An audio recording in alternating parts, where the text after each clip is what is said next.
आज की अहम तरीन खबरों में सबसे पहले एहतजाज का डिटेल्ड रोड मैप, जामे लाहे अमल। जी हाँ, ये 18 नकाती डिटेल्ड रोड मैप जो है वो हमारी रहनुमाई करता है कि मौजूदा हालात में एहतजाज किस तरीके से इफेक्टिवली किया जा सकता है, किस तरीके से आवाम को बाहर निकाला जा सकता है ताकि आवाम को गोलियां भी ना लगें और एहतजाज भी बर्पा हो और एक ऐसा माहौल पैदा हो जिससे फील्ड मार्शल और उनके साथियों के ऊपर प्रेशर बिल्ड हो और इमरान खान साहब को जेल से छुड़वाया जा सके। ये जो 18 नकाती रोड मैप है, ये तरतीब दिया है, क्रिएट किया है इमरान खान साहब के एक बहुत ही बावकार, बाएतमाद और मुखलिस मोतमदे खास ने। एक ऐसी शख्सियत जिनकी राय को बहुत एहतराम करते हैं इमरान खान। आप सब उनको नहीं जानते, ना वो सियासी हैं, ना वो इस तरह की शख्सियत हैं जिनका आपने पहले नाम सुन रखा है। इमरान खान साहब के ज़ाती रिलेशनशिप में से हैं, मीन ज़ाती दोस्तों में से एक हैं वो, और इमरान खान उन पर बहुत एतमाद करते हैं। उन्होंने ये 18 पॉइंट्स का जो रोड मैप है या एक जामे लाहे अमल है, ये बनाकर मुझे कोई आज से 5 से 6 महीने पहले दिया। मुझे उन्होंने कहा कि खान साहब से मेरी ज़ाहिर है बजरिया वकला उनकी खान साहब से बात हो चुकी थी। खान साहब ने उन्हें कहा था कि जब ये प्लान बन जाए तो आप शहबाज से शेयर कर दें, और उन्हीं को बताया था कि शहबाज की जिम्मेदारी होगी कि वो इसे पॉलिटिकल कमेटी और कोर कमेटी में प्रेजेंट करेगा। जब उन्होंने ये मुझे प्लान दिया, मैंने अपने तौर पर फिर दोबारा खान साहब से कंफर्म किया। ज़ाहिर है, मैंने जैसे आपको कहा कि मुझे पता है वो खान साहब के बहुत ही बाएतमाद साथी हैं, बहुत ही पुरखलूस उनकी खान साहब के साथ शराकत रही है, और आज के दिन तक उन्होंने मुश्किल तरीन हालात में खान साहब को अपनी पीठ नहीं दिखाई। और खान साहब ने भी हमेशा उनकी राय का भी एहतराम किया और उनका भी बहुत एहतराम किया है। इसलिए इस रिश्ते को जानते बूझते भी, फिर भी सेंसिटिविटीज़ को समझते हुए, मैंने भी अपने चैनल से खान साहब से पूछा कि ये मेरे पास एक प्लान पहुंचा है, तो इसको क्या मुझे इजाज़त है? तो उन्होंने कहा बिल्कुल, आप इसे पॉलिटिकल कमेटी में भी प्रेजेंट कीजिए और कोर कमेटी में भी। उनकी उस डायरेक्शन पर मैंने आज से 4 या 5 महीने पहले, जिस वक्त ये आया था उसके 15-20 दिन के बाद, इसको पॉलिटिकल कमेटी में भी और कोर कमेटी में भी प्रेजेंट किया। ना सिर्फ इस डिटेल्ड प्लान को प्रेजेंट किया, बल्कि इस प्लान की एक समरी बनाकर 18 नकात की वो भी प्रेजेंट किया। फिर मैंने एक और बार और फिर एक और बार, तकरीबन 3 बार मैंने इसे कोर कमेटी में भी और पॉलिटिकल कमेटी में भी प्रेजेंट किया, ताकि तमाम दोस्त, ऐसा कोई रह ना जाए जिसने इसको ना पढ़ा हो, ना सुना हो। मैंने इसका उर्दू में प्लान भी शेयर किया, इसका अंग्रेज़ी में प्लान भी शेयर किया, और इनकी समरी भी, इनका खुलासा भी शेयर किया, ताकि अगर किसी ने वो डिटेल्ड डॉक्यूमेंट ना पढ़ने हो जो 40-50 पेजेस हैं, तो फिर कम से कम 1-2 पेजेस पढ़ लें, जिससे समरी मिल जाए कि ये 18 नकात हैं क्या। एक एक करके आपके सामने रखते हैं। जैसा मैंने आपको बताया कि 2 से 3 दफ़ा मैं अपनी तमाम जो साथी लीडरशिप है, कोर कमेटी में, पॉलिटिकल कमेटी में, उनसे ये शेयर कर चुका हूँ। अब ज़रा एक एक करके आपके सामने रखते हैं ताकि आपको अंदाज़ा हो कि ये प्लान क्या है। इसमें से जो चीज़ें आप लोग पिक कर सकते हैं, इंप्लीमेंट कर सकते हैं, आप लोग भी ज़रूर कीजिए। पहला इसमें पॉइंट ये है कि इकोनॉमिक बायकॉट कीजिए। जी हाँ, ऐसे तमाम लोग जो इस रजीम का हिस्सा है, इसमें दोनों साइड्स हैं आपके सामने। आपको पता है कि इसमें हमारे जनरल साहबान भी हैं और इसमें शुगर मिलों के मालकान भी हैं।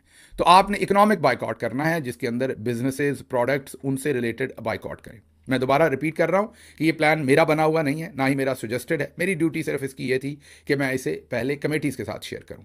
अब वही जो शख्सियत है, उन्होंने मुझे कहा है कि अब आप इसे पब्लिक एट लार्ज के साथ भी शेयर कीजिए।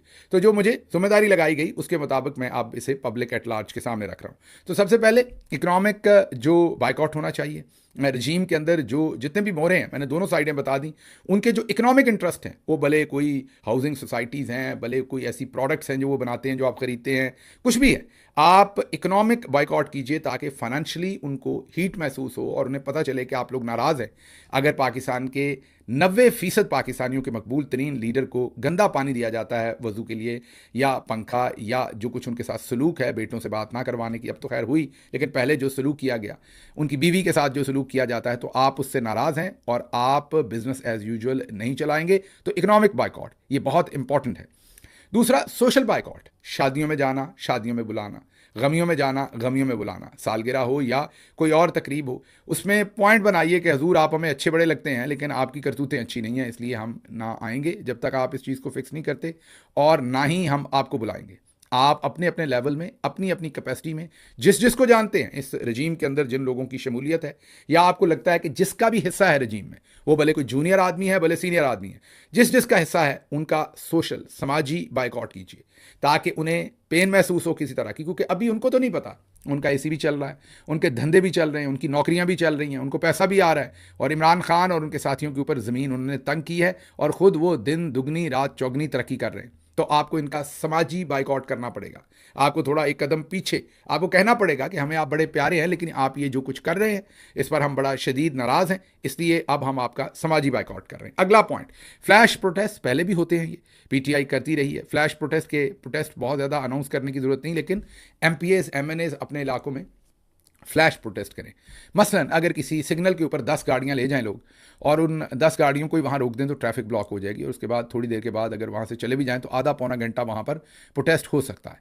तो फ्लैश प्रोटेस्ट ये इसलिए इस तरह की सजेशंस हैं कि कहा जाता है कि लोगों की गिरफ्तारियां हो जाती हैं, तो उनको बचने के लिए इस तरह के उन्होंने बहुत सारे और भी मंसूबे या प्लान जो है इसमें शामिल किए हैं। फिर उन्होंने कहा है कि ओवरसीज़ पाकिस्तानी डायस्पोरा जो है उसको, जैसे पहले भी वो बड़े मजबूत तरीके से काम कर रहा है, उसको मज़ीद वाइब्रेंट करना, मज़ीद उसके अंदर देखना कि कौन कौन से एरियाज़ हैं जिन्हें हम एक्सप्लोर कर सकते हैं, क्योंकि हमसे रिलेटेड है, हम इस पर करते रहते हैं काम, और आइंदा भी हम इंशाल्लाह इस पर करते रहेंगे। फिर उनका ये कि पीटीआई के जो ऑफिस बेयरर्स हैं वो जेल वर्कर्स की जो प्लाइट है उसको, जो उनकी जेल वर्कर्स की जो महरूमियाँ हैं, जो उन पर जुल्म हुआ है, जो जेल के अंदर उन पर जुल्म हुआ है, जेल से आने के बाद जो उनके हालात हैं, उसको वो हाईलाइट करें, उनके घरों में जाएं, उनके साथ बैठ के प्रेस कॉन्फ्रेंसेस करें, उनकी जो स्टोरीज़ हैं, जो उनकी दुख की दर्द की स्टोरीज़ हैं, वो आम आवाम तक और इंटरनेशनल कम्युनिटी तक लेके आएँ, ताकि दुनिया को पता चले कि इन कैदियों के साथ क्या सलूक किया गया।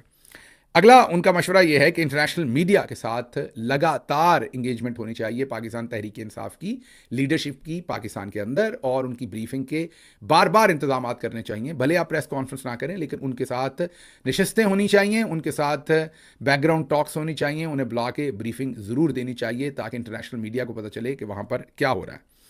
फिर उन्होंने ये कहा कि बाइकआउट करें मेन स्ट्रीम मीडिया को जब तक वो इमरान खान का बाइकआउट ख़त्म नहीं करते, जब तक ये बानी वगैरह का ये नाम लेते हैं इस तरह के कि बानी और फलां, जब तक इमरान खान का नाम लेने की इजाज़त नहीं, उन टॉक शोज़ पर जाकर मत बैठें जो नाम नहीं ले सकता।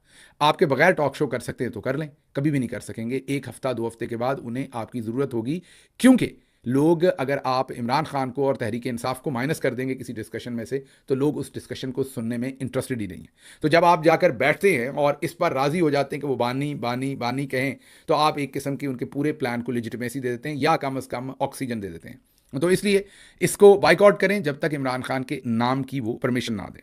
फिर जो लॉबी करें, इंटरनेशनल ऑर्गेनाइजेशंस हैं उनको डोसियर्स दें, हमने दिए भी हैं, हमें भी मज़ीद काम करने की इस पर ज़रूरत है, करेंगे, पहले भी कर रहे थे, मज़ीद भी कर रहे हैं, और डोसियर बिल्कुल बना हुआ है, एक बहुत ही जामे किस्म का डोसियर बना हुआ है जो पहले भी हमने प्रोवाइड किया है, आगे भी उसे प्रोवाइड करेंगे। उसके बाद link local issues to national demands for synergy. एक जो नेशनल डिमांड है वो तो रूल ऑफ लॉ है, जमहूरियत है, डेमोक्रेसी के साथ साथ फ्रीडम ऑफ स्पीच, उसके साथ साथ मैंडेट, उसके साथ साथ अदालती इंसाफ, ये तो नेशनल डिमांड है, ह्यूमन राइट्स भी हो गए। लेकिन ये जो किसानों के साथ हो रहा है गंदम के इशू के ऊपर, जो नर्सेज के साथ हुआ पहले, टीचर्स के साथ आजकल हो रहा है, हेड मिस्ट्रेस और हेड मास्टर्स के साथ हो रहा है, ये जो लेबर के साथ हो रहा है, ये जो गवर्नमेंट एम्प्लॉयज़ के साथ हो रहा है, ये जो बलोच मिसिंग पर्सनस का इशू है, ऐसे जो रीजनल इशूज़ हैं उनके साथ तहरीक इंसाफ जाकर एंगेज करें ताकि उनको लाए लार्जर इश्यूज़ में, फिर वो आपको सपोर्ट करें ताकि एक सिनर्जी क्रिएट हो, एक मोमेंटम हो, एक व्हील जो है वो घूमना शुरू हो और प्रेशर बिल्ड हो सके। उसके बाद PTI MNAs MPAs must hold mock assemblies, जैसे हमने पहले भी कहा था, याद होगा आपको कि जो पंजाब असम्बली है उसमें से अगर हमारे 26 एमपीएस को हटा दिया तो वो बाहर असम्बली लगाना शुरू कर दें। अभी अहमद खान बच्चर साहब को हटा दिया, लेकिन अगर हमारे एमपीएस ये फैसला करें कि वो आज भी हमारे कायदे हिज़्ब इख्तलाफ हैं क्योंकि उन्हें जाली तरीके से हटाया गया, और ये करना चाहिए पंजाब के एमपीएस को। मुझे वैसे नापसंद बहुत करते हैं हमारे दोस्त पंजाब के एमपीएस, कहते हैं मैं तनकीद करता हूँ, और बल्कि हालांकि मैंने कभी किसी को गद्दार नहीं कहा, ये भी कह देते हैं कई दफ़ा गुस्से में कि मैंने गद्दार कह दिया।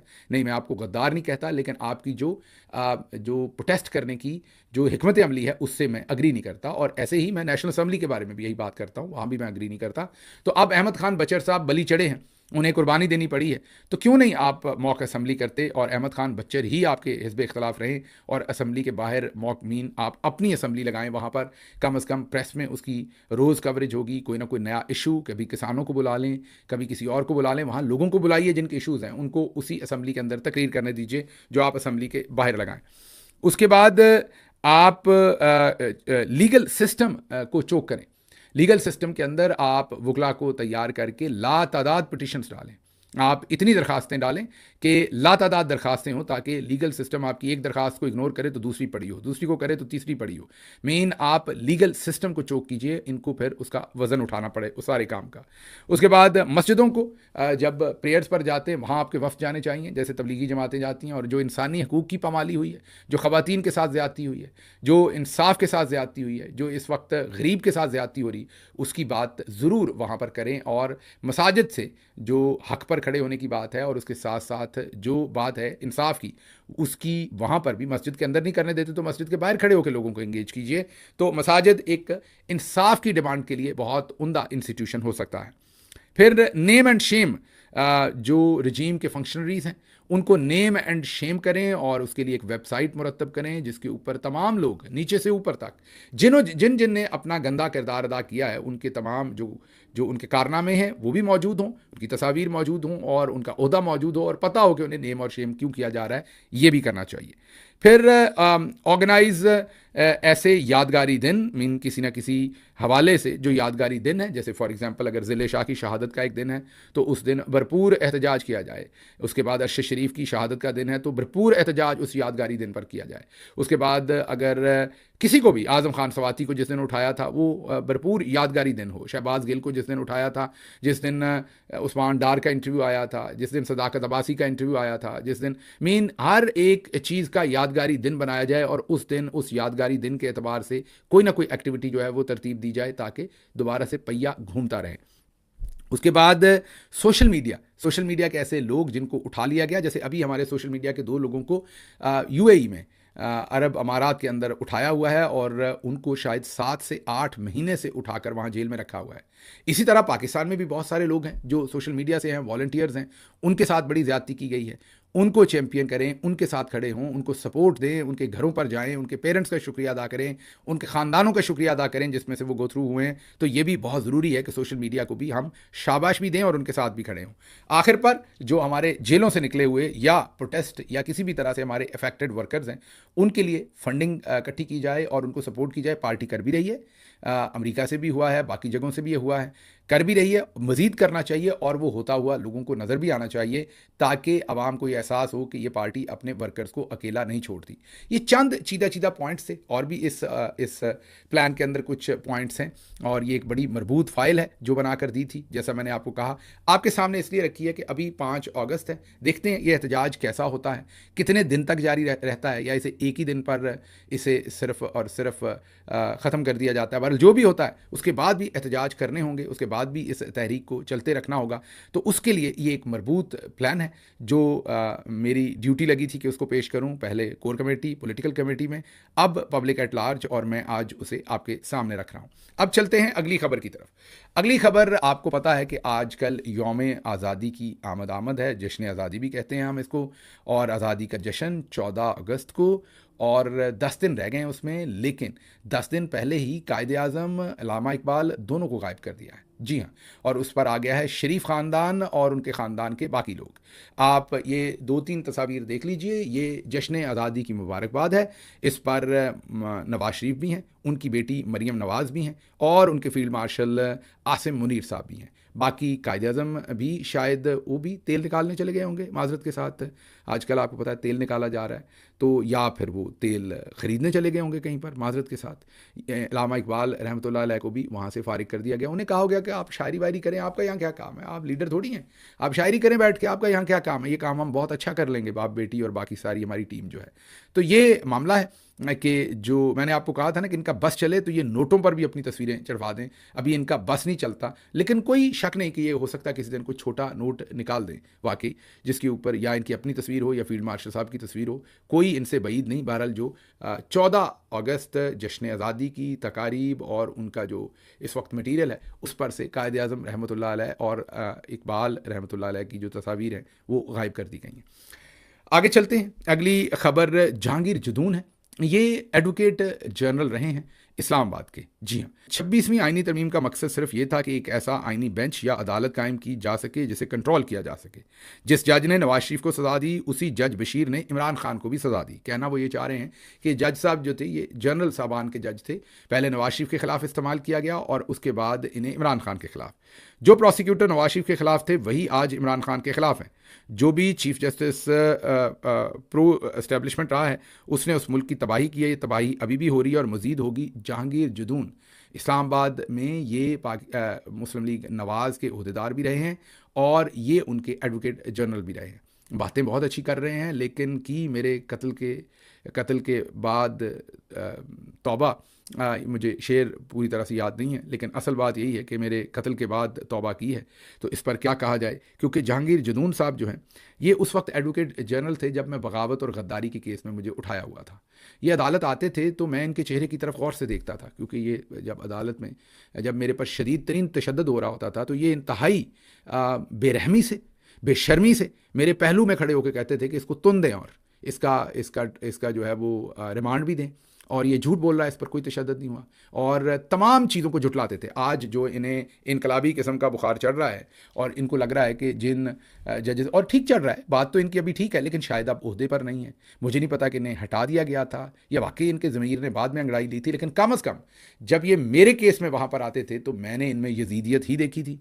मैंने इनके अंदर ना इंसानियत देखी थी। नॉर्मली बहुत सारे ऐसे वकला थे जो मुखालिफ पार्टी के थे, लेकिन उनकी आंखों में हया होती थी, उनको पता होता था कि मैं किन हालात में से गुजर रहा हूँ। वो ठीक है, अपनी बात तो वो करते थे जो उन्होंने करनी होती थी, लेकिन उनके अंदर सफाकी नहीं थी। ये जो जहांगीर जदून थे इनके अंदर मुकम्मल सफाकी थी। ये मुकम्मल तौर पर वो कार्रवाई करना चाहते थे जो पीछे से इन्हें चाबी दी हुई थी। कोई ज़मीर, कोई चीज़, और मुझे कुछ लोग याद हैं जिनके अंदर इंसानियत थी, वो अपना काम करते थे, लेकिन उनकी आंखें शर्मिंदा होती थी। उन्हें पता था कि ये बंदा कस्टोडियल टॉर्चर का शिकार है और हम इसके खिलाफ कोर्ट के अंदर इस वक्त मुकदमा लड़ रहे हैं। ये भाई साहब बिल्कुल शर्म प्रूफ थे और दबा कर काम कर रहे थे। लेकिन अब मैं देख रहा हूँ पिछले कई महीनों से ये भी इनकलाबी बने हुए हैं। लग यही रहा है कि इन्हें कुछ खास दिया नहीं हिसाब कदरे जुस्सा, वरना अगर इनके अंदर वाकई कोई थोड़ी बहुत भी इनकलाबी तबीयत होती तो वो उस टाइम नज़र आती, क्योंकि उस वक्त मैं जाहिर है सीधा सीधा फ़ौज ने मुझे उठाया हुआ था, किसी और ने तो जाहिर है मुझे अगवा नहीं करना था, ISI या MI ने किया हुआ था, और वो सब कुछ इनके सामने हो रहा था। अच्छा जी, आगे चलते हैं। आगे सुहेल बड़ाइश साहब कह रहे हैं कि फील्ड मार्शल आसिम मुनीर को सिर्फ इस बात पर एतराज़ है कि इमरान खान मौजूदा सेटअप को चलने दें। अगर वो चलने दें तो इन्हें कोई मसला नहीं, खामोशी से बैठ जाएं तो फील्ड मार्शल की तरफ से रिलैक्सेशन आ सकती है। सुहेल बड़ाइच अपने मुंह से मान रहे हैं, जो कि आपको पता है कि मोहसिन नकवी के बिल्कुल आप ये कहें कि दस्ते रास्त हैं और बहुत ही करीबी उनका रिलेशनशिप है। वो ये कह रहे हैं कि फील्ड मार्शल को इमरान खान से और कोई, वो सब जो बातें थी ना कि वो करप्शन थी, करप्शन की फ़ाइल थी, बुशा बीबी की फ़ाइल थी, वो ये सब झुटला रहे हैं। ये सब कह रहे हैं नहीं ऐसा नहीं है। वो कह रहे हैं कि सिर्फ उनकी एक डिमांड है कि मौजूदा सिस्टम को चलने दें। ये जो चोरी चकारी और फ्रॉड से सारा सिस्टम बनाया गया है इसको चलने दें, इमरान खान खामोश रहें और इस सिस्टम को चलने दें तो फील्ड मार्शल उन्हें रिलैक्स कर देंगे। वही बातें कि उन्हें बनी गाला भेज देंगे और दूसरी चीज़ें। तो इससे ये तय हुआ कि फील्ड मार्शल साहब को और कोई मसला नहीं, सिर्फ एक्सटेंशन चाहिए। आप